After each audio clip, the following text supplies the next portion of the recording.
대한민국의 조용기 목사님을 소개합니다. 오늘 저는 여러분과 함께 하나님의 5대 약속이라는 제목으로 말씀을 나누고자 합니다. 믿음이란 언약이나 약속에 기반해서 생기는 것입니다. 상대방의 아무런 언약도 없고 약속도 없는데 일방적으로 믿습니다고 하는 것은 모험이지 그것은 믿음은 아닙니다. 하나님을 믿는 것도 그와 꼭 같습니다. 성경에 기록된 하나님의 말씀을 깨닫고 그 말씀이 자기에게 주시는 하나님의 말씀으로 받아들일 때 그 말씀을 믿을 수가 있는 것입니다. 오늘 읽은 시편에는 하나님께서 우리들에게 5가지 놀라운 약속의 말씀을 주시고 계십니다. 이 말씀을 깨닫고 받아들여 믿을 때 하나님께서는 약속하신 바를 우리의 삶 속에 반드시 이루어 주십니다. 하나님의 약속의 말씀이 아무리 많아도 깨닫지 못하고 믿지 아니하면 나와는 아무런 상관도 없게 되는 것입니다. 첫째로 오늘 이 말씀 중에 하나님께서는 제가 나를 사랑한 적 내가 저를 건지리라고 약속하고 계신 것입니다. 인생길에는 항상 크고 작은 시련과 환난과 고난의 수렁이 있고 우리는 그곳에서 건져주실 하나님의 손길이 절실히 필요합니다. 자기의 힘과 능력으로 자기의 지혜와 총명으로 자기 인생길을 조금 더 주저없이 유유히 걸어갈 수 있는 사람은 없습니다. 수많은 난관이 다가오고 시련이 다가오고 슬픔과 고통이 다가옵니다.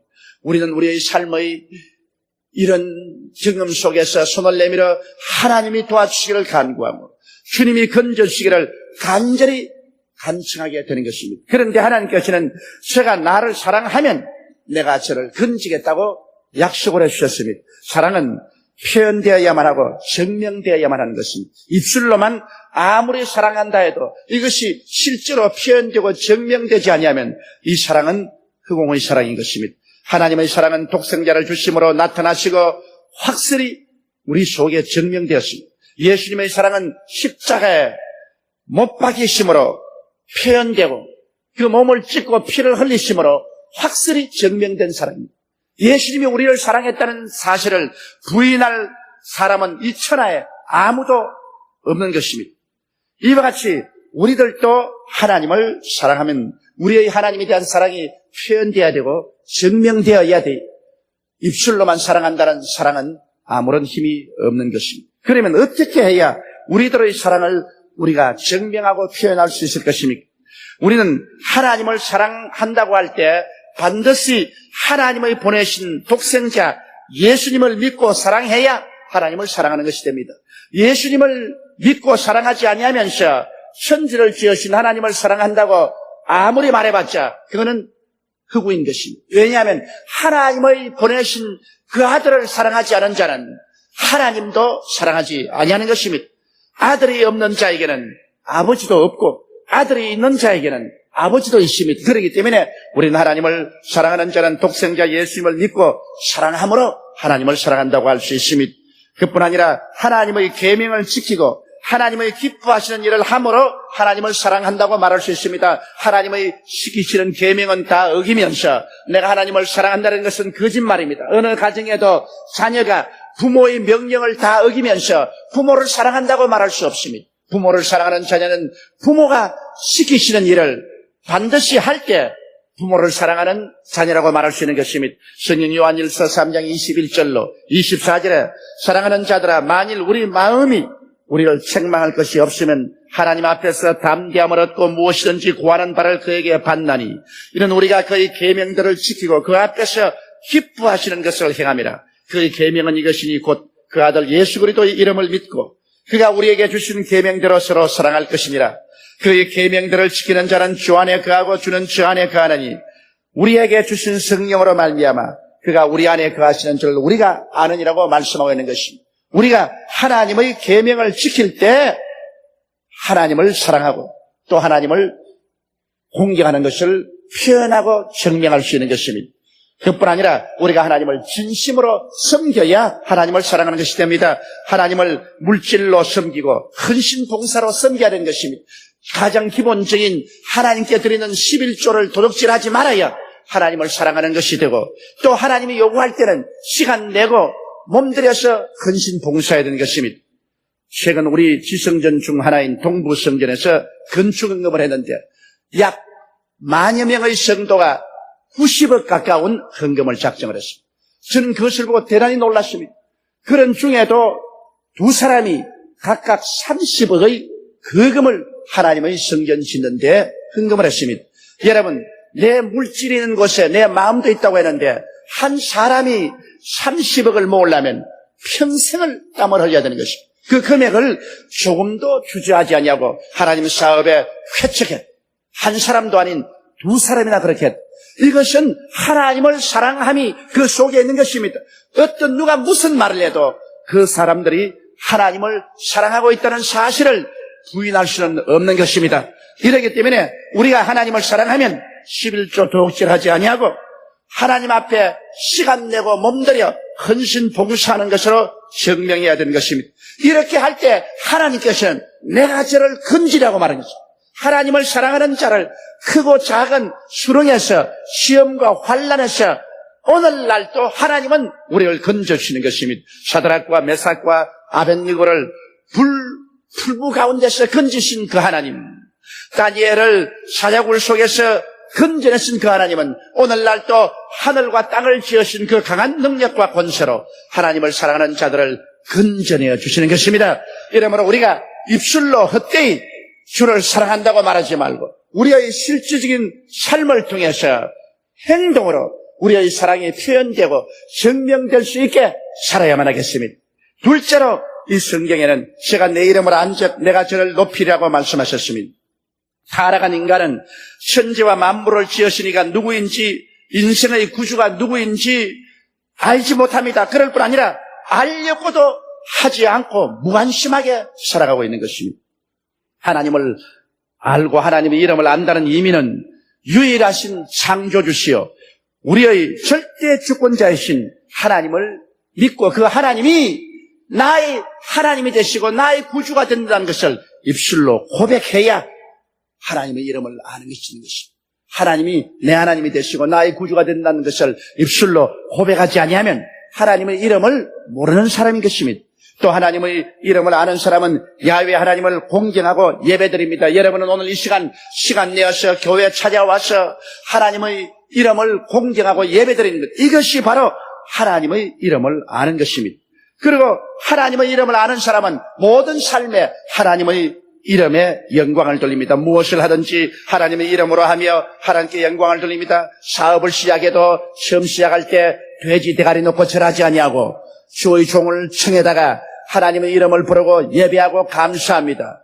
좋은 일이 생길 때도 하나님 이름을 부르고 주의 종을 모셔다가 예배드립니다. 슬픈 일이 있어도 하나님 앞에 함께 기도하고 예배드립니다. 우리의 모든 삶 속에 하나님의 이름을 높이고 하나님 이름을 중심으로 해서 우리가 먹고 마시고 일하며 살아갈 때 이는 하나님의 이름을 아는 사람인 것입니다. 그리고 하나님께서 세상의 구주로 그 아들 예수님을 보내신 것을 알고 믿고 찬미할 때 이분이 하나님을 아는 사람입니다. 하나님의 이름을 모르는 사람이 어떻게 하나님께서 보내신 그 아들 예수 그리스도를 구주로 영접하고 믿겠습니까? 하나님의 아들 예수를 믿는다는 그 자체가 하나님의 이름을 알고 높이는 사람인 것입니다. 그러므로 성경은 말씀하기를 이와 같이 제가 내 이름을 안적 내가 저를 높이려고 말씀하라고 있는 것입니다. 여러분, 우리가 성경적인 역사를 보게 될 때 아브라함이나 이삭, 야곱, 요셉, 모세, 여호수아, 다윗 같은 사람은 평범한 사람입니다. 이 세상에 인간적으로 봐서 탁월하게 뛰어난 점이 없습니다. 그럼에도 불구하고 그들은 하나님의 이름을 알았었습니다. 하나님의 이름을 경외하고 공경했습니다. 하나님의 이름을 높이 받들었습니다. 그 결과로 하나님이 높이셔서 오늘날 아브라함, 이삭, 야곱, 요셉, 모세, 여호수아, 다윗 등의 이름을 말할 때 믿는 자나 믿지 않은 자나 그 이름을 모르는 자가 없는 것입니다. 여러분, 평범한 갈릴리의 어부나 세리인 예수님의 제자들이 그대로 살았으면 그들의 이름은 천하에 도말되고 전혀 알 수가 없을 것입니다만, 그러나 그 당시에 살던 모든 갈릴리의 다른 어부들과 다른 세리들과 갈릴리 사람들은 다 기억에서 사라지고 이름도 없는데 온 세계 역사를 통해서 베드로, 야고보, 요한, 마테나 이와 같은 갈릴리 사람들의 이름은 온 사람들의 입에 회자됩니다. 왜 그렇습니까? 그들은 하나님의 이름을 알았으므로 하나님께서 저들을 높이신 것입니다. 여러분, 구라파나 영국이나 미국 등을 높인 것을 보십시오. 옛날에 아시아의 황금 시절에 구라파는 하나의 미개한 국가였습니다. 그러나 팔레스타인에서 그리스도의 복음이 유럽으로 들어가자 유럽 사람이 하나님의 이름을 알자 하나님께서 유럽을 크게 높이신 해적의 나라 영국을 하나님께서 높이신 것은 그들이 하나님의 이름을 알자 하나님이 영국을 높여서 영국의 식민지에 태양이 지지 않는다고 말했습니다. 저 광활한 황무지 미국에 하나님의 이름이 들어가자 하나님의 이름을 알자 하나님의 미국을 높여서 천하에 제일 가는 부한나라로 만들어준 것입니다. 이제 여러분 하나님의 이름을 아는 대한민국이 세계 중에 높임을 받을 때가 왔다고 저는 확신합니다.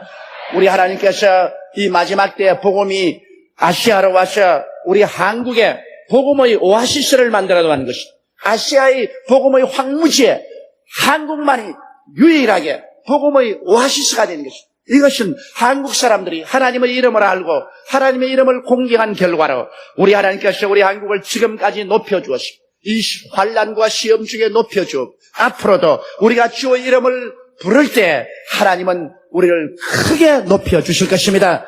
이래서 하나님의 능력으로 남북도 통일되고 우리가 잘 사는 나라가 되어서 온 천하에 복음을 전가하는 세상의 국가가 될 것입니다. 그렇기 때문에 우리 민족이 살아갈 길은 그 나라와 그 의를 먼저 구하는 이 일을 맹렬히 추구해야 할 것입니다.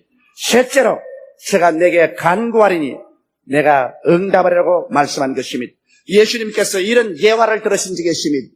밤중에 한 친구가 와서 이미 잠자리에 들어간 그 친구 집 대문을 두들깁니다. 요란스럽게 대문을 두들깁니다. 그래서 누구냐고 물으니까 나는 너희 친구인데 밤에 손님이 우리에게 왔으나 먹일 것이 없으므로 떡 3덩어리만 빌려달라고 했습니다. 그러자 안에서 소리가 왔습니다. 나는 이미 일을 다 마쳤고 애들과 함께 잠자리에 들었으니 지금 수상스럽게 일어나서 떡을 줄 수가 없다. 돌아가서 날이 밝거든 오라. 그러나 그 친구는 계속해서 대문을 두들깁니다. 이러므로 그 친구 하는 말이 너가 내 친구 되면 인하여 내가 떡을 줄 것이 아니라 하도 강축을 하고 시끄럽게 굴기 때문에 너를 보내기 위해서 내가 떡을 주겠다. 그리고 떡 3덩어리를 주었다고 말했었습니다. 이러면서 주님 하신 말씀이 하나님께 나와서 기도하는 사람도 이와 같이 강축하라는 것입니다. 구하라 그리하면 주실 것이요 찾아라 그리하면 찾을 것이요 문을 두드리라 그리하면 열릴 것이라 구하는 이마다 얻을 것이요 찾는 이가 찾을 것이요 문을 두드리는 이에게 열릴 것이니라. 너희 아비가 자식의 떡을 달라면 돌을 주며 생선을 달라면 뱀을 줄 수가 있겠는가? 너희가 악할지라도 좋은 것으로 자식에게 줄 줄 알거든 하물며 천부께서 구하는 자에게 좋은 것으로 주지 아니하시겠냐? 이렇게 예수님께서 말씀을 하신 것입니다. 그러므로 우리는 하나님께 나와서 기도할 때 간절한 마음으로 기도를 드려야 하는 것입니다. 간구하는 기도는 어떤 기도일까요? 그것은 죄를 다 회개한 기도인 것입니다. 자기 죄는 다 뒤로 감추어 놓고 기도하는 것은 미션의 기도지 간구의 기도는 아닌 것입니다. 자기의 죄를 다 파헤쳐 주님 앞에 회개하고 그를 자백하고 난 다음 기도하는 것이 간구하는 기도입니다. 또한 간구하는 기도는 하나님께 전적으로 내어 맡기고 살든지 죽든지 승하든지 망하든지 흥하든지 쇠하든지 전폭적인 의지를 가지고 기도하는 기도, 이것이 간절한 기도인 것입니다. 또한 간절한 기도는 불태전의 기도인 것입니다. 조금 기도하고 난 다음 안 된다고 뒤로 물러가는 기도는 간절한 기도가 아닌 것입니다. 절대로 물러가지 않는다. 밤중에 온 친구처럼 빵을 얻을 때까지 문을 두들기고 또 두들기는 이와 같은 기도를 하는 것이 간구의 기도인 것입니다. 주님께서 말씀하기를 제가 내게 간구하리니 내가 응답하라고 말한 것입니다. 간구하는 기도만이 마귀의 진을 깨뜨릴 수가 있는 것입니다. 우리가 기도할 때 하나님은 곧장 응답하시기를 원하시지만은 공중에 권시합은 마귀가 우리의 기도를 막고 있는 것입니다. 그 원수 마귀의 저항을 꿰뚫는 것은 예수 그리스도 이름과 그 보혈의 능력과 약속의 말씀에 입각해서 우리가 드리는 간절한 기도인 것입니다. 이것이 원수 마귀의 진을 꿰뚫고 자비하신 우리 아버지 하나님의 보좌에 우리 기도가 상달되고 응답은 우리에게 다가오게 되는 것입니다. 넷째로 환난 때 내가 저와 함께하여 저를 건지고 영화롭게 하리라고 말씀하십니다. 여러분, 사람이 환난을 당하면 지극히 고독해집니다. 우리가 매사에 잘 때고 번창할 때는 일가 친척도 많이 찾아오고 친구들도 만나면 반겨주는 것입니다. 그러나 환난을 당하여 모든 것이 다 상실되면 이웃도 떠나가고 친구도 떠나가고 고독과 절망이 짙게 다가오게 되는 것입니다. 그러나 성경은 그때에도 하나님만은 우리를 버리지 않겠다고 말씀하시는 것입니다. 내가 환난 때 저와 함께 하겠다고 말씀하셨으며 내가 사망의 엄침한 골짜기를 다닐 때 해를 두려워하지 않을 것은 주께서 나와 함께 하심이라 주의 지팡이와 막대기가 나를 안위하시나이라고 말씀하신 것입니다. 십자가에 못 박여 말로 형언할 수 없는 환난과 고통을 당한 예수님께서 말씀하기를 얼마 있지 아니하면 너희가 다 나를 버리고 떠날 것이나 아버지는 나를 떠나지 않는다고 말씀을 하셨습니다. 그러므로 우리 하나님 아버지께서는 환난과 고난당하고 수렁에 빠진 사람을 버리지 않습니다. 하나님의 이름을 아는 사람, 주님께서 그 환난 동안에 같이 하시고 그 환난에서 건져서 영화롭게 하겠다고 말씀하신 것입니다. 그러므로 이 말씀을 우리가 잊지 말아야 돼요. 환난 때 내가 저와 함께하여 저를 건지고 영화롭게 하리라. 주를 믿는 사람에게는 하나의 놀라운 하나님의 섭리가 있습니다. 안 믿는 사람에게는 이것이 적용된다고 말할 수 없지만 믿는 사람에게는 이것이 적용되는 것은 저녁은 언제나 아침을 잉태하고 다가온다는 것입니다. 창세기에 보면 저녁이 되고 아침이 되니 첫째 날이라 혹은 둘째 날이라 나옵니다. 저녁이 올 때는 저녁은 벌써 그 속에 아침을 잉태하고 나옵니다.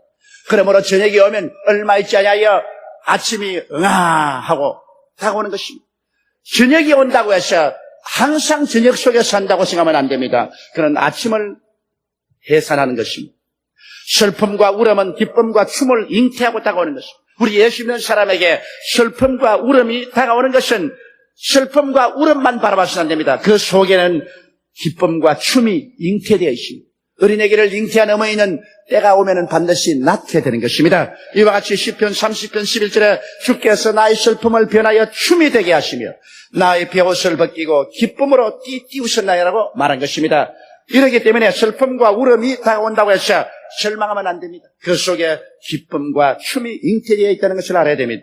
여러분, 절망은 소망을 잉태하고 다가오는 것입니다. 우리에게 짙은 절망이 다가왔다고 이제는 모든 것이 끝장났다, 나는 하나님께 끊어졌다고 말하면 안 됩니다. 예수 믿는 사람에게는 절망이 다가오면 하나님은 절망의 뱃속에 소망을 잉태시켜 놓는 것입니다.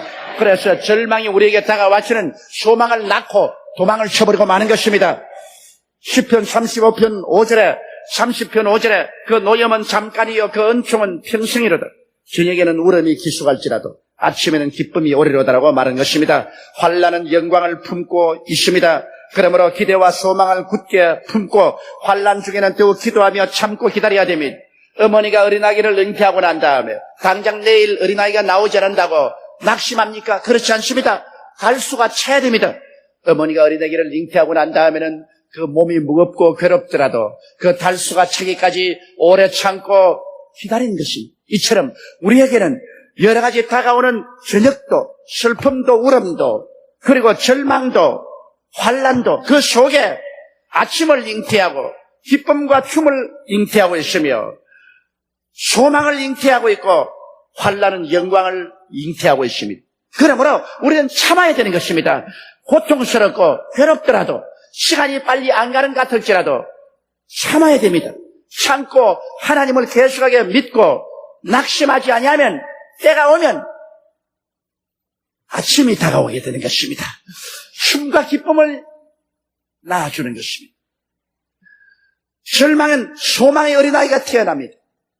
환난에게서는 영광의 황체가 태어나는 것입니다. 이러기 때문에 하나님을 사랑하는 자, 곧 그 뜻대로 부르심을 입은 자들에게는 모든 일이 합동하여 선을 이룬다고 말씀하고 있는 것입니다.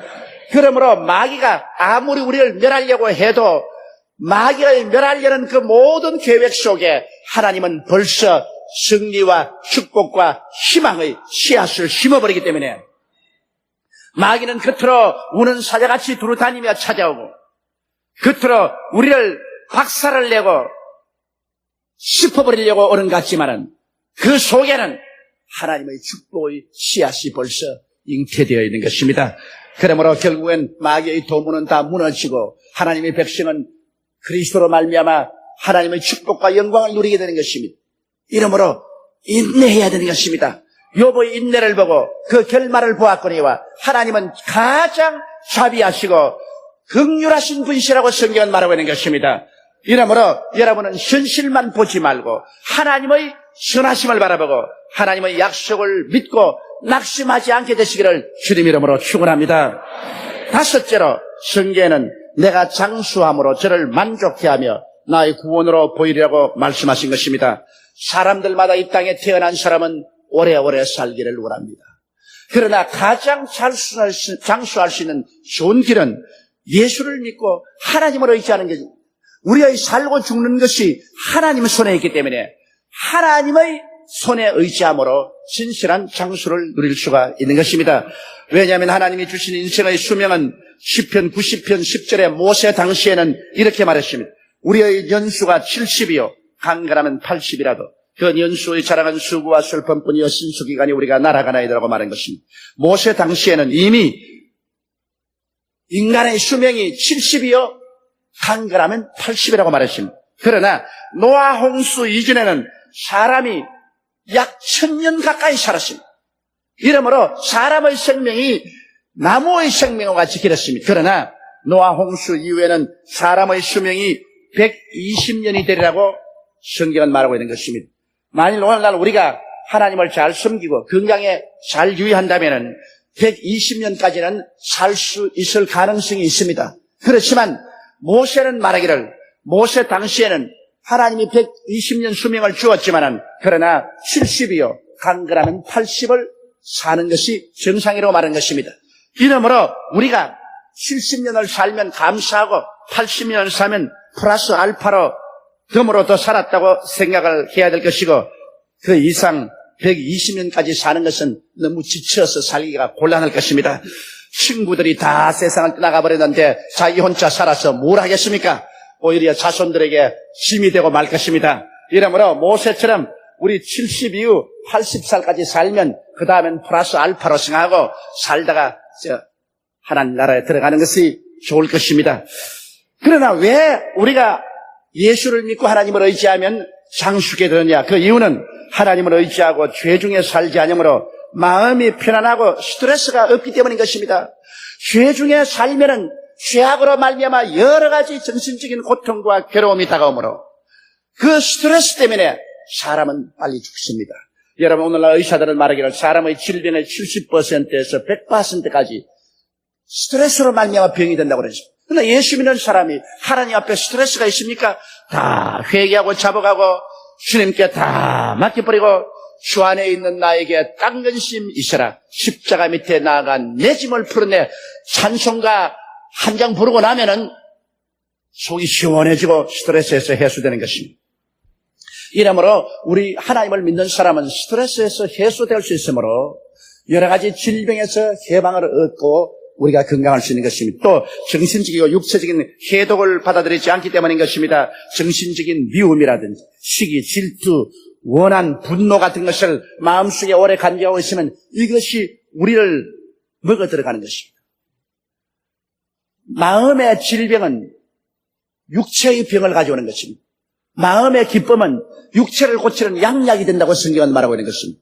그러므로 우리가 마음에 예수 믿지 않은 사람이 가지고 있는 이런 미움, 시기, 질투, 원한, 분노 같은 것을 다 회개해서 씻어버리고 정하게 해버리기 때문에 우리 육체 양약이 되어서 육체를 오래 견디게 하는 것입니다. 그뿐 아니라 술, 담배, 중독성 물질을 받아들이지 않습니다.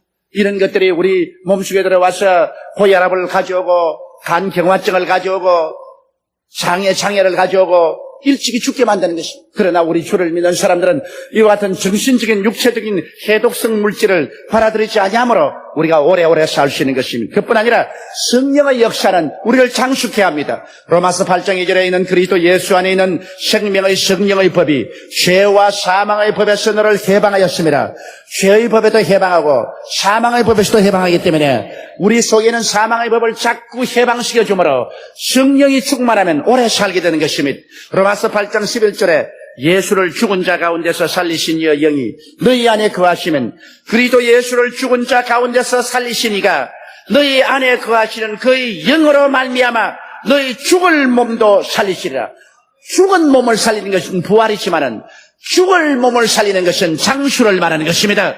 성령에 계시면 우리의 죽을 몸도 자꾸 살려서 연장을 시켜서 장수하게 만들어주는 것입니다. 그러므로 예수 그리스도를 믿고 성령으로 충만한 것은 우리의 장수의 비결이 되는 것입니다. 그리고 하나님께서 우리 믿는 자들에게 장수를 주시고 그게 보태어서 나의 구원으로 보이려 하셨습니다. 우리가 아무리 장수하고 천년을 살다 해도 사람이 죽는 것은 정한이신 것입니다. 그러므로 천년을 살고도 죽어서 구원을 얻지 못하면 아무 소용이 없는데 우리 주님은 장수한 사람들에게 구원을 보여주겠다는 것입니다. 예수 그리스도 안에서 우리의 죄악을 사하시고 하나님께서 구원하셔서 눈물과 근심과 탄식과 이별하는 것이나 보하는 것이나 앓는 것이나 죽는 것이 없는 영원한 천국으로 데려가는 것입니다. 너희는 마음에 근심하지 말라. 하나님을 믿으니 또 나를 믿어라. 내 아버지 집에 있을 곳이 많도다. 그것은 원어로는 맨션이 많도다. 그렇게 말하는 것입니다. 쇠빵살이 하지 아니하고 맨션 속에 들어가서 주님과 함께 영원한 천국에 살게 되는 것입니다. 이것이 우리 하나님이 우리 주신 5대 약속인 것입니다. 하나님께서는 우리의 일반적인 삶에 무관심하시고 하늘 저편에만 계신 분은 아니십니다. 하나님께서는 당신이 만드신 시간과 공간 안에 성령으로 임재하시며 끊임없이 우리와 관계를 맺고 계시며 우리에게 삶의 의미와 가치와 생명과 성공과 기쁨과 승리와 영원한 천국을 지금도 주시고 계신 것입니다. 우리 다 같이 고개숙여 기도드리겠습니다. 전능하시고 거룩하신 하나님 우리 아버지, 우리 아버지 하나님께서 우리에게 5가지 중대한 약속을 허락하여 주심을 감사합니다. 아버지여, 우리에게 깨달음을 주시고 우리에게 지혜를 주셔서 하나님 말씀을 받아들이고 믿고 그리고 불태전의 기도로 하나님의 언약을 다 누리는 우리들이 되게 하여 주옵소서. 우리 주 예수님 이름으로 기도드리옵나이다. 아멘. 할렐루야. 아멘. 목사님 감사합니다. 구독과 좋아요는 제작하는 데 힘이 됩니다. 감사합니다.